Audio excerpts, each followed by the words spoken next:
اس درجے محبت تھی، اتنا نبی اکرم صلی اللہ علیہ وسلم کی عظمت دلوں میں تھی، اور ایسا ادب و احترام تھا، سب کچھ ان کی زندگیوں میں ہوتے ہوئے، اور اللہ تبارک و تعالیٰ نے ان سے دین کا بڑا کام لیا، ان کے ذریعے سے امت کا ایک بڑا طبقہ علم دین سے، اللہ کے احکامات سے، حضور اکرم صلی اللہ علیہ وسلم کے سنتوں سے، آپ کے طریقوں سے، آپ کی سیرت سے بھرپور استفادہ کیا، فائدہ اٹھایا۔ اس سب کے باوجود اتنا حضور اکرم صلی اللہ علیہ وسلم کا شوق اور آپ کی عظمت اور آپ کی محبت اس درجے تھی۔ قاری طیب صاحب رحمۃ اللہ علیہ جو 60 سال دارالعلوم کے پرنسپل تھے، محتمم تھے، حضرت کے بارے میں لکھا ہے کہ کہیں سیرت کے جلسے کو جاتے تو اس سے پہلے ڈرا کرتے تھے۔ آج اللہ معاف فرمائے کہ ہم بے دھڑک سیرت کے جلسوں میں بھی چلے جاتے ہیں، اور اس سے بڑھ کر مدینہ منورہ کی حاضری ہوتی ہے، مدینہ طیبہ کی حاضری ہوتی ہے، اور روزہ اقدس پر درود و سلام پڑھنے کا موقع ہوتا ہے، وہاں تو بڑی عجیب و غریب کیفیت ہونا چاہیے، بڑا ہی ڈرتے ڈرتے، روتے روتے، کب کپاتے ہیں۔ کیوں؟ اس لیے کہ روایتوں میں آتا ہے من زار قبری وجبت لہ شفاعتی، جس نے میرے قبر کی زیارت کی اس کے لیے میری شفاعت واجب ہے۔ ابھی میری زیارت قبول ہوگی یا ریجیکٹ ہوگی؟ اور پھر فرمایا کہ جس نے میرے پردہ فرمانے کے بعد میرے روزے پر آئے، وہ ایسا ہے گویا زندے بن میں میرے پاس حاضر ہوا۔ تو میرے بزرگوں، اس وقت ایسی کیفیت ہونا چاہیے، کیسا دل کی ہارٹ بیٹ بڑھ جانا چاہیے، کیسے کپ کپاتے جانا چاہیے، کیسے روتے روتے جانا چاہیے۔ اللہ کرے کہ اللہ پاک ہم سب کو یہ آداب سکھا دے۔ تو حضرت قاری طیب صاحب رحمۃ اللہ علیہ سیرت کے جلسے میں بیان کے لیے بلایا جاتا، جبکہ وہ کہیں گلیوں میں ہوتا اور کہیں محلے بستیوں میں ہوتا تھا، نہ مدینہ طیبہ میں، نہ آپ کے روزے کے پاس ہو رہا ہے۔ فرمایا نسبت اس جلسے کی میرے بزرگوں وہ حضور اکرم صلی اللہ علیہ وسلم کے ساتھ ہے، تو جس کی وجہ سے حضرت فرماتے ہیں مجھے ان جلسوں میں جاتے ہوئے ڈر لگتا ہے کہیں اس جلسے میں جا کر مجھ سے کہیں بے ادبی نہ ہو جائے، اور یہ بے ادبی کل قیامت کے دن میرے پکڑ کی ذریعہ اور سبب نہ بن جائے۔ تو بہرحال بزرگ دوستو، حضور اکرم صلی اللہ علیہ وسلم کا مقام بڑا اونچا ہے، آپ کا مرتبہ بڑا اونچا ہے۔ بعد از خدا، تو یہ قصہ مختصر فارسی کے الفاظ ہیں کہ خدا کے بعد، اللہ جل جلالہ عظم نوالہ کے بعد کسی کا مقام و مرتبہ ہے تو سرکار دو عالم صلی اللہ علیہ وسلم کا مقام و مرتبہ ہے۔ حضرت آدم علیہ السلام جی ایک بھول، ایک چوک ہو گئی، آپ دنیا میں اتارے گئے اور آپ رو رہے ہیں، اور اللہ تبارک و تعالی یہاں سے فرما رہے ہیں اے آدم تو میرے حبیب کے صدقے میں دعا کر لے تاکہ تیری مغفرت ہو جائے، تاکہ تیری دعا کو ہم قبول کر لیں۔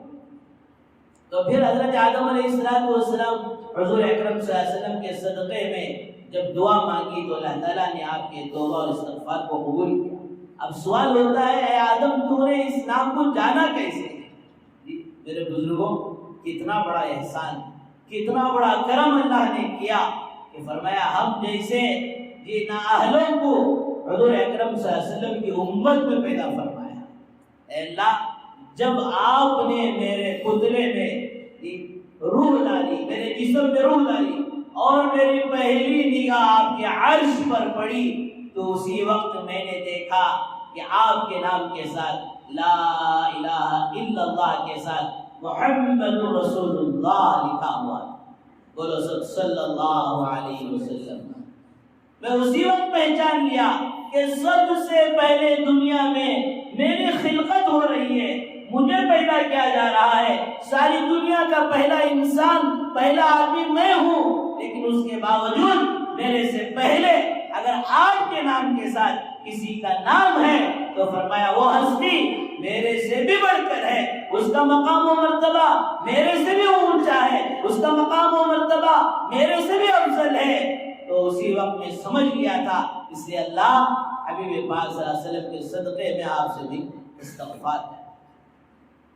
تو میرے بزرگوں، دوستو، بھائیوں، اللہ کے نبی صلی اللہ علیہ وسلم کی جتنی زندگی کے پہلو ہیں، ان پہلو میں سب سے بڑا پہلو فرمایا وہ آپ صلی اللہ علیہ وسلم کے اخلاق۔ اور قرآن میں اللہ تبارک و تعالیٰ نے 29ویں پارے میں سورہ قلم میں فرمایا انک لعلی خلق عظیم۔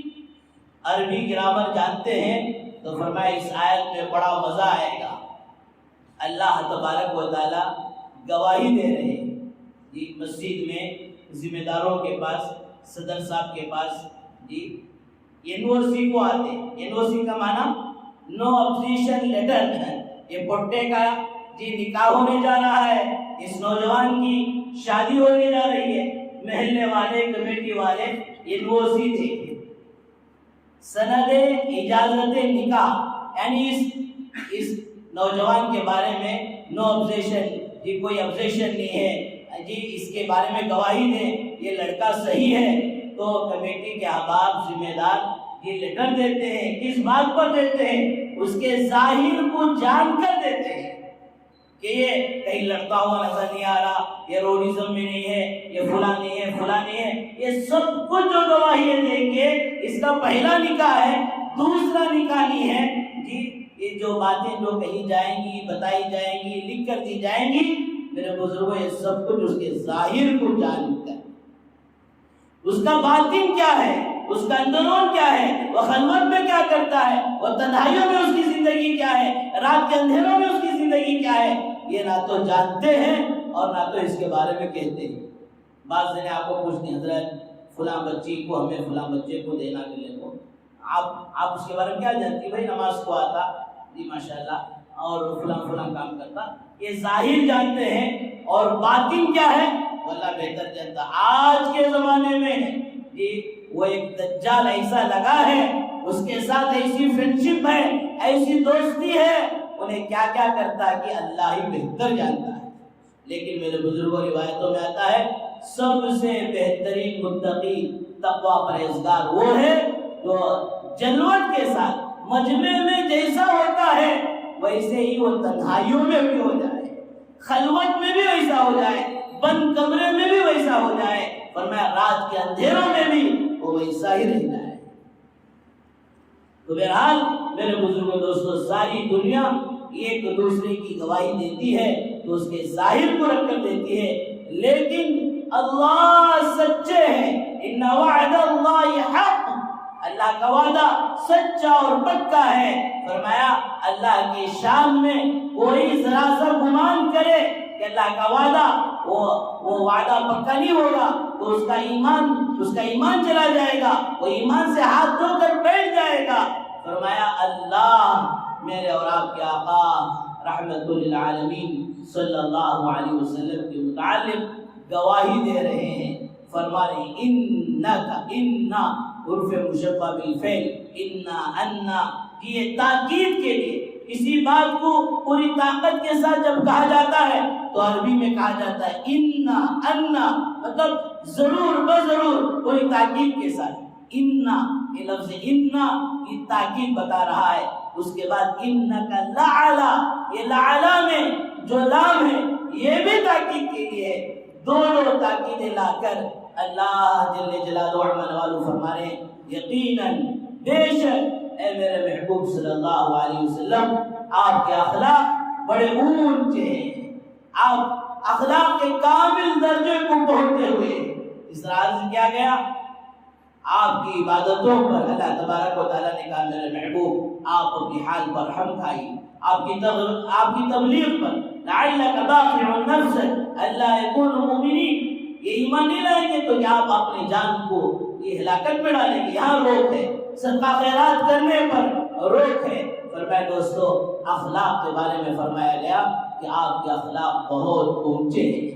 اس لیے میرے بزرگ دوستو آج ہمیں ضرورت ہے، امت کو اس بات کی ضرورت ہے کہ آج جو غیر نعوذ باللہ من ذالک یہ مسلمان کو آتنکوادی کہیں یا اور کچھ کہیں، فرمایا دوستو ایسا مسلمان ہرگز ہو ہی نہیں سکتا۔ اس مسلمان کے اخلاق جب حضور اکرم صلی اللہ علیہ وسلم کے اخلاق بن جائے تو فرمایا ہر کوئی اس سے محبت کرنے والا بنے۔ ارے بھائی عطر باٹل میں ہے، جب تک باٹل میں رہے گا اس کی خوشبو فرمایا کسی کو نہیں ملے گی، کسی کو نہیں آئے گی۔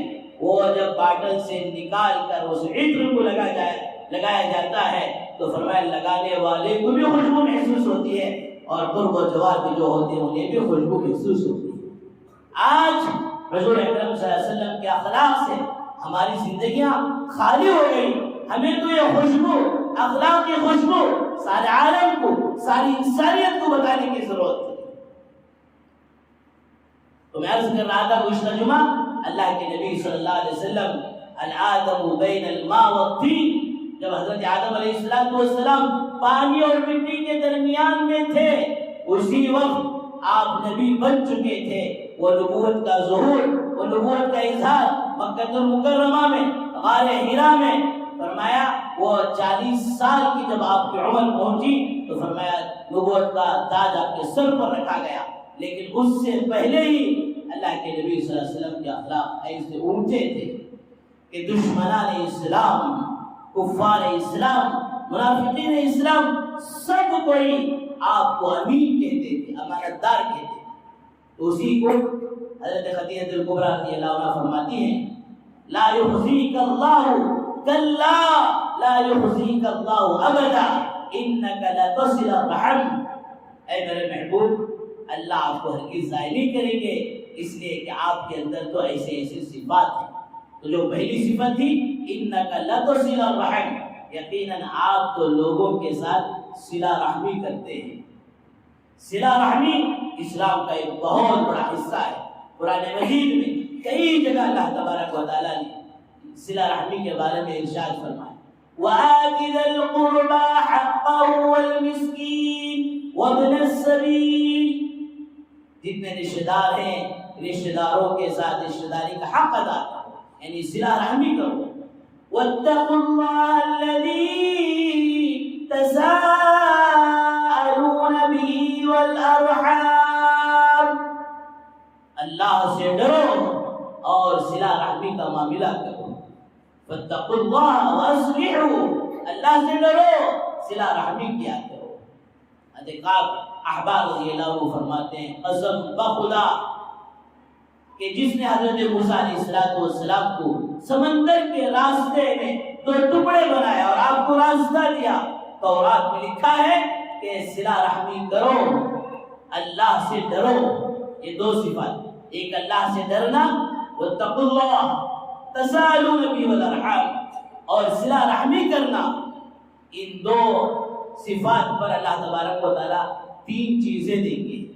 ایک یہ ہے کہ عمر کو بڑھائیں گے، وہ نہیں چاہتا کہ دنیا میں جلد سے جلد پاک ہو کر چلے جاؤ، ہر کوئی چاہتا ہے۔ کیا مطلب؟ ایک جگہ تو قرآن کہتا ہے کہ ہر کسی کا وہ ایک وقت طے ہے، لِكُلِّ نَفْسٍ أَجَلٌ، اور جب وہ وقت آ جاتا ہے فَإِذَا جَاءَ أَجَلُهُمْ لَا يَسْتَأْخِرُونَ سَاعَةً وَلَا يَسْتَقْدِمُونَ، نہ تو یہ 1 سیکنڈ آگے جا سکتا ہے نہ 1 سیکنڈ پیچھے جا سکتا ہے۔ پھر عمر کیسے بڑھ جائے گی؟ فرمایا اللہ تبارک و تعالیٰ جتنی عمر دیں گے اس عمر کے اندر، اس زندگی کے اندر ایسے برکات دیں گے کہ اس کے بہت سارے کام بن جائیں۔ پہلا انعام کہ اللہ پاک عمر کو بڑھائے گی۔ اس کے اپوزٹ میں اگر آدمی قطع رحمی کرتا ہے تو فرمایا اس کی عمر گھٹ جائے گی۔ کیا مطلب؟ اس کی زندگی سے، اس کی عمر سے برکتیں ختم ہو جائیں۔ اور پھر دوسرا انعام کہ سہولت کی چیزوں میں، آسانی کی چیزوں میں میں تیرے لیے سہولت اور آسانی پیدا کر دوں گا۔ ورنہ دوستو آدمی جب قطع رحمی کرتا ہے، سہولت کی چیز تھی، آسانی کی چیز تھی، وہ سہولت اور آسانی کی اس کے لیے مشکل بن جائے. اور تیسرا انعام فرمایا کہ مشکل اوقات میں، مشکلوں میں تیرا معین و مددگار بن جاؤں گا. بہرحال بزرگوں دوستوں، صلہ رحمی اسلام کے اندر ایک بڑا حصہ ہے. اس نے فرمایا ایک انسان دوسرے انسان کے ساتھ صلہ رحمی کا، ہمدردی کا معاملہ کرنا چاہیے. درد دل کے واسطے پیدا کیا انسان کو، درد دل کے واسطے پیدا کیا انسان کو، ورنہ عبادت کے لیے کیا کچھ کمی تھی کروبیا کی. عبادت ہی اگر مقصود ہوتا تو دوستو فرشتوں کی کوئی کمی نہیں تھی. جس طرح آج مکہ المکرمہ میں، اس روئے زمین میں بیت اللہ ہے، اسی طرح بالکل اسی ڈائریکشن میں ساتوں آسمانوں پر بیت المعمور ہے. سورہ طور کے اندر اس کا تذکرہ ہے، والبیت المعمور والسقف المرفوع والبحر المسجور. فرمایا وہ بیت المعمور کا طواف انسان نہیں فرشتے کرتے ہیں. کتنے فرشتے کرتے ہیں؟ 70,000 فرشتے ایک مرتبہ طواف کرنے کے لیے آتے ہیں. اور دوستو طواف بڑی مزیدار عبادت، بڑی لذت والی عبادت. فرمایا اللہ جب عمرے میں، حج میں جانے کی توفیق دے، جتنا ہو سکے، جہاں تک ہو سکے. ابھی ماشاءاللہ سفر میں گئے تھے 6 تاریخ میں، بعض ماشاءاللہ مستورات گئی، ایک رات میں 7 طواف ایک مرتبہ کر کر آئے. ایک طواف کے لیے 7 چکر اور اس کے بعد 2 رکعت نفلی. تو طواف والی عبادت زیادہ سے زیادہ کرنا چاہیے. اور عبادتوں کو دنیا کے کونے کونے میں کر سکتے ہیں، لیکن طواف اللہ کے گھر کا اس جگہ چھوڑ کر مدینے میں بھی نہیں ہو سکتا. جتنی اللہ طاقت دے اتنا زیادہ سے زیادہ طواف کرنا چاہیے. بہرحال بیت المعمور کا جو طواف کیا جاتا ہے تو دوستو اسے 70,000 فرشتے ایک مرتبہ آتے ہیں، 7 چکر بیت المعمور کے پھرتے ہیں، ان کا طواف ہوتا ہے. وہ 70,000 فرشتے ایک مرتبہ آگے بڑھ جاتے ہیں، دوبارہ 70,000 فرشتے آتے ہیں. تو ان 70,000 فرشتوں کا دوبارہ نمبر زندگی میں قیامت کی صبح تک نہیں آتا. درد دل کے واسطے پیدا کیا انسان کو، ورنہ عبادت کے لیے کیا کمی تھی کروڑیا. کروڑیا کہتے ہیں فرشتوں کی، فرشتوں کی عبادت کی کیا کمی تھی. اصل میں انسان، حضرت انسان ہوتے ہوئے عبادت کے ساتھ ساتھ فرمایا اس کے اندر خدمت خلق کا جذبہ ہو، لوگوں کی خدمت کا جذبہ ہو. میرے اور آپ کے آقا صلی اللہ علیہ وسلم کتنے ہمدرد تھے، کتنے رحم دل تھے. استغفر لهم او لا تستغفر لهم ان تستغفر لهم 70 مرہ فلن يغفر اللہ لهم. اللہ تاکید کے ساتھ کہہ رہے اے میرے محبوب ان بے ایمانوں کے لیے، ان منافقین کے لیے آپ 70 مرتبہ استغفار کرے یا نہ کرے، میرے طرف سے تو یہ فیصلہ ہے کہ بے ایمانوں کی ہرگز مغفرت نہیں ہوگی. ادھر آقا صلی اللہ علیہ وسلم فرما رہے، اللہ یہ فرما رہے میرے محبوب آپ استغفار کرے تب بھی میں مغفرت نہیں کروں گا. اگر میرے اللہ مجھ سے یہ کہتے اے میرے محبوب ان کے لیے آپ 70 مرتبہ استغفار کرے تو میں مغفرت کر دوں گا، تو فرمایا ضرور میں ان کے لیے استغفار کر دوں گا. کتنا رحم، کتنا رحم. احد کا میدان، جی اس وقت صحابہ کہہ رہے یا رسول اللہ آپ کے دندان مبارک شہید، آپ کے سر مبارک پر سلام گھس گیا، آپ کا سر زخمی، اب تو ہاتھ اٹھا دیں اور ان ظالموں کے لیے بد دعا کر دیں. فرمایا دوستو ہاتھ تو اٹھے، بجائے بد دعا کی دعا فرمائی اللہم اہدی قومی فإنہم لا يعلمون. اے اللہ میری اس قوم کو ہدایت دے دے، میری اس امت کو ہدایت دے دے، یہ مجھے نہیں جانتی. میرے بزرگ دوستو وہ رحم ہمارے دلوں میں بھی ہونا چاہیے. اور پھر خدیجہ الکبریٰ رضی اللہ عنہ فرماتی ہیں دوسری صفت آپ کی وتقسیم المعلوم، بوجھ میں دبے ہوئے لوگوں کا بوجھ آپ ہلکا کرتے ہیں. ہمیں بھی کئی مراحل میں، کئی مواقع میں یہ بوجھ میں دبے ہوئے لوگ مل جاتے ہیں. کوئی طالب علم یہ ایسا مل گیا کن ذہن ہے تو اسے ایک ہی بار پر جو ہے ہٹا کر ذہن میں رکھ دینا، ان میں پڑھنے والا نہیں، یہاں بھی پڑھتا نہیں، دنیا کے کسی کونے میں گیا تو پڑھتا نہیں، اسے پڑھانا مشکل ہے. ارے وہ تو ایک بوجھ میں دبا ہوا ہے، کن ذہن ہے، معذور ہے. کچھ تو کوشش کرو، کچھ تو محنت کرو، ارے اس کے حق میں دعا تو کرو، پہلے کوشش تو کر کے دیکھو۔ پتہ نہیں بعض دفعہ بعض بچے جو بظاہر اس حالت میں آتے ہیں آگے کہاں تک پہنچ جاتے ہیں۔ دارالعلوم دیوبند کے اندر ایک مولوی صاحب مدرسہ پڑھتے تھے، پورے کتابوں میں کبھی بھی کسی کتاب میں پاس نہیں ہوئے، دورۃ الحدیث میں جا کر ترمذی شریف میں ایک کتاب میں پاس ہوئے، لیکن برابر محنت، برابر تقویٰ، برابر اللہ سے مانگنا، برابر پوری سنت و شریعت کے ساتھ زندگی گزارنا۔ ان کے والد صاحب خوش ہو کر اونٹ ذبح کر سب کی دعوت کرتے، لیکن بعد میں وہی طالب علم جو ایک کتاب میں پاس ہوا تھا اللہ نے ایسے قبول کیا کہ ترمذی شریف پڑھانے والے بن گئے۔ تو میرے بزرگ دوستو، کبھی کوئی آدمی قرض میں دبا ہوا، کبھی کوئی آدمی پریشانی میں دبا ہوا آ جائے تو فرمایا ہمارے ہاتھ سے جتنا ہو سکے فرمایا دوستو اس کا ساتھ دینا چاہیے، اس کے ساتھ یہ ہمدردی کا صلہ رحمی کا معاملہ کرنا چاہیے۔ وتقر الضیف، اور تیسری بات فرمائی کہ آپ کی صفات میں سے ایک صفت یہ تھی کہ آپ مہمانوں کی مہمان نوازی کیا کریں۔ ایک مہمان آیا اور آپ کا مہمان بنا اور پھر جتنا کھانا بنا تھا اکیلا ہی کھا گیا، رات میں بدہضمی ہوئی، سارا بستر جو ہے گندگی سے بھر دیا اور پھر صبح اٹھا تو بغیر اطلاع دیے کہ جو چلا گیا۔ آپ صلی اللہ علیہ وسلم مہمان کی مہمان کرسی کے لیے آئے ہیں، دیکھا سارا گندا کر پڑا ہے تو اسے اٹھا کر اپنے دوستوں ہاتھوں سے دھونے لگے۔ صحابہ کہہ رہے ہیں رسول اللہ کیا ہو رہا ہے؟ تو وہ مٹھی ملا جاتے ہوئے اپنی تلوار بھول کر چلا گیا، تلوار لینے کے لیے واپس آیا، دیکھا کہ اللہ کے نبی صلی اللہ علیہ وسلم اپنے ہاتھوں سے اس کی گندگی کو دور کریں، آپ کے پیروں میں پڑھ کر اسلام قبول کر لیا۔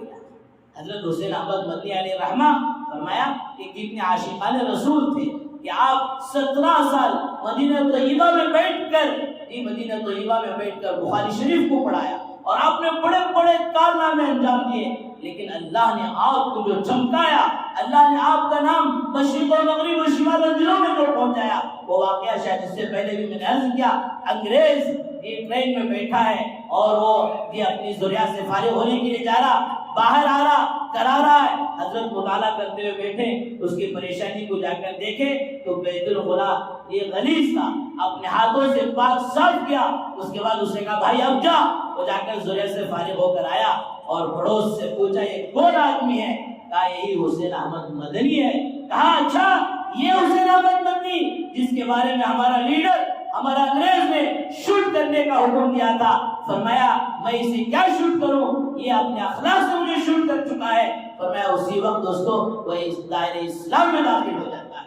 فرمایا یہ اخلاق ہمارے اکابرین کے، حضرات اولیاء اللہ کے اتنے بڑے بڑے اونچے اخلاق ہیں۔ اور پھر وَتَحْمِلُ الْكَلِّ، آپ لوگوں کا بوجھ اٹھایا کرتے تھے، یہ آپ صلی اللہ علیہ وسلم کے بڑے اونچے اخلاق، ان اخلاق کو دیکھ کر، ان کردار کو دیکھ کر دوستو اس لیے حدیث میں آتا ہے فتحت دنیا کلھا بمکارم الاخلاق، اسلام کبھی بھی تلوار کے نوک سے نہیں، وہ تو مجبوری کے درجے میں اٹھایا کرتی تھی۔ فرمایا حضور اکرم صلی اللہ علیہ وسلم کے وہ نورانی اور پاکیزہ اخلاق تھے جس کی بنیاد پر فرمایا اس ساری دنیا کو آپ نے اپنے اخلاق سے فتح کیا۔ وتقر الضیف، کہ آپ مہمانوں کی مہمان نوازی کرتے تھے، بوجھ میں دبے ہوئے لوگوں کا بوجھ ہلکا کرتے تھے، آپ تعاون کرتے تھے، ساتھ دیتے تھے۔ وتعین علی نوائب الحق، حضرت خدیجہ الکبریٰ رضی اللہ عنہ فرماتی ہیں کہ جو مصیبت زدہ لوگ مصیبت میں گرفتار رہتے تھے ان کی فرمایا مدد کرتے۔ آج بھی دوستو کہیں سیلاب آ جائے، کہیں کوئی حادثہ ہو جائے تو فرمایا مسلمان ہونے کے ناطے نہیں، انسانیت کے ناطے سے فرمایا دوستو ان کی آگے بڑھ کر یہ مدد کرنا چاہیے، ان کا تعاون کرنا چاہیے، ان کا ساتھ دینا چاہیے۔ یہ آپ کے اخلاق فرمایا ان کی بدگمانیوں کو دور کریں گے، اور آپ کے اخلاق فرمایا دوستو انہیں اسلام سے قریب کریں گے۔ بہت سارے واقعات ہیں، ابھی بولنے کا موقع نہیں ہے کہ کورونا کے اندر یہ ایک پیشنٹ فرمایا دلی کا رہنے والا فرمایا وہ پریشان ہو کر کہیں اسے بیڈ نہیں مل رہی تھی، جو ماشاءاللہ کام کرتے تھے ان میں سے ایک مولانا کا نمبر ملا تو سہارنپور کے ایک ہسپتال میں انہیں ایڈمٹ کیا گیا اور بارہا روزانہ کا ایک ہی کام تھا مولانا کا، اس گھر کے گھر والوں سے فون کرتے اور رابطہ کرتے اور جو ہے ان سے پوچھتے کہ تمہارے پیشنٹ کی حالت کیسی ہے اور وہ خیریت دیتے۔ پھر دوستو وہ ماشاءاللہ اللہ نے اسے صحت دی، عافیت دی، اور پھر وہ ماشاءاللہ اپنے گھر کو جو ڈسچارج ہو کر جب آ گیا تو ان مولانا سے جو ہے بات کیا اور کہا کہ ہم نے دہلی کے فسادات کو اپنے آنکھوں سے دیکھا اور جلتے مظلوم مسلمانوں کو دیکھ کر ہمارا دل نہیں پگھلا، لیکن آج آپ کے حسن اخلاق کو دیکھ کر ہم تو آپ کو پتہ نہیں کیا کیا سمجھتے تھے، اب تو ہمیں اسلام سے یہ ایک محبت پیدا ہو گئی۔ بہرحال میرے بزرگ دوستو، اس طرح جو بھی پریشان ہوتے ہیں آپ صلی اللہ علیہ وسلم ان کی مدد کرتے تھے، اور آپ کے صحابہ کو آپ نے یہ تعلیم اور تربیت دی تھی۔ ایک صحابی آئے، یا رسول اللہ میں پریشان حال ہوں، آپ نے حضرت عثمان رضی اللہ عنہ کے گھر بھیجا، جاؤ عثمان کے گھر جاؤ اور جا کر ان سے کہنا کہ محمد بھیجے ہیں، اور پھر تمہارا یہ ماشاءاللہ انتظام ہو جائے گا۔ اب گھر کے قریب گئے تو گھر میں میاں بیوی کا جھگڑا ہوا۔ ہمارے گھر میں بہت علی وہ ہوا تو بھی اس میں بھی ایک محبت رہتی ہے، اس میں بھی وہ لڑائی میں بھی ایک مزہ رہتا کہ یہاں لڑائی ہو رہی ہے، کیا کس بات پر لڑائی؟ حضرت عثمان رضی اللہ عنہ اپنے اہلیہ محترمہ کو ڈانٹ رہے کہ چراغ کی بتی اتنی اونچی کیوں کرتی ہے، جس کی وجہ سے چراغ کا تیل زیادہ یوز ہو رہا ہے، زیادہ وہ چراغ کا تیل جو ہے استعمال ہو رہا ہے، بتی کو ذرا کم کرنا تھا۔ انہوں سوچے بیگم کو بتی کے زیادہ کرنے پر حضرت ڈانٹی، اب مجھے کیا دیں گے؟ واپس ہو گئے۔ پھر کہا یا رسول اللہ اس طرح کا ماجرا ہے، بھائی جاؤ اب جا کر عثمان سے ملو تو صحیح۔ اب گئے، ملے، اپنا تقاضا رکھا، جتنا یہ سوچ کر رہے تھے اس سے کہیں زیادہ دے دیا۔ حدیث میں آتا ہے مسلمان کو اچانک کی خوشی پہنچا دینا، فرمایا کل قیامت کے دن مغفرت کا سامان بننا ہے۔ آپ پریشان ہیں، یہ آپ کو معلوم ہے کہ آپ کا دوست پریشان ہے، یہ اسے 5000 کی ضرورت ہے، آپ جا کر ماشاءاللہ 10,000 دے دیے، قرض کے طور پر دے دیے تو اس کی خوشی کی کیا نہیں رہے گی؟ تو بہت زیادہ دیا، جاتے جاتے پوچھ لے حضرت آپ اتنا دینے والے، اتنا نوازنے والے، آخر آپ کے بیگم کو تھوڑے سے تیل کے زیادہ یوز کرنے سے آپ ان کو ڈانٹ ڈپٹ کر رہے ہیں۔ حضرت عثمان رضی اللہ عنہ کہتے ہیں آج اللہ معاف فرمائے، ہمارا معاملہ الٹا ہو گیا، دین کا معاملہ آتا ہے تو ہم وہاں غریب بن جاتے ہیں۔ ہے سلم ایریا میں ماشاءاللہ گھر، لیکن بچہ پڑھ رہا ہے بہترین سے بہترین کانوینٹ میں، بہترین سے بہترین اسکول میں، وہ چاہتی بھی مدرسے کی فیس دینا تو کہاں حضرت ہمیں غریبانہ تو بھی ہمیں سو ایریا غریبانہ۔ حضرت عثمان رضی اللہ عنہ کہتے ہیں وہ جو میں نے اپنی بیوی کو ڈانٹا یہ میرا مسئلہ تھا، تیل زیادہ استعمال ہونے پر کل قیامت کے دن اللہ کے سامنے مجھے جواب دینا پڑے گا اور تمہیں میں لٹا دوں، اس کا کوئی حساب نہیں ہے، اس کا تو ثواب ہی ثواب ہے۔ بہرحال میرے بزرگ دوستو، رسول اکرم صلی اللہ علیہ وسلم کی سیرت کے جتنے پہلو ہیں ان میں سے سب سے اعلیٰ، سب سے اونچا، سب سے بڑا پہلو فرمایا حضور اکرم صلی اللہ علیہ وسلم کے اخلاق ہے۔ ہمیں بھی چاہیے کہ اللہ کے نبی صلی اللہ علیہ وسلم کے مبارک اور پاکیزہ اخلاق کو اپنی زندگی میں لائیں، اپنی بیوی بچوں کی زندگی میں لائیں۔ فرمایا جب یہ اخلاق آ جائیں گے تو پھر گھر کا گھر، گھرانے کا گھرانہ، خاندان کا خاندان فرمایا پرسکون زندگی گزار سکے گا۔ اللہ تبارک و تعالیٰ سے دعا فرمائیں اللہ تعالیٰ ہمیں کامل اور مکمل دین پر چلنے کی، کامل اور مکمل حضور اکرم صلی اللہ علیہ وسلم کی اتباع کی توفیق و سعادت نصیب فرمائے۔ وآخر دعوانا الحمدللہ رب العالمین۔ جو حضرات سنت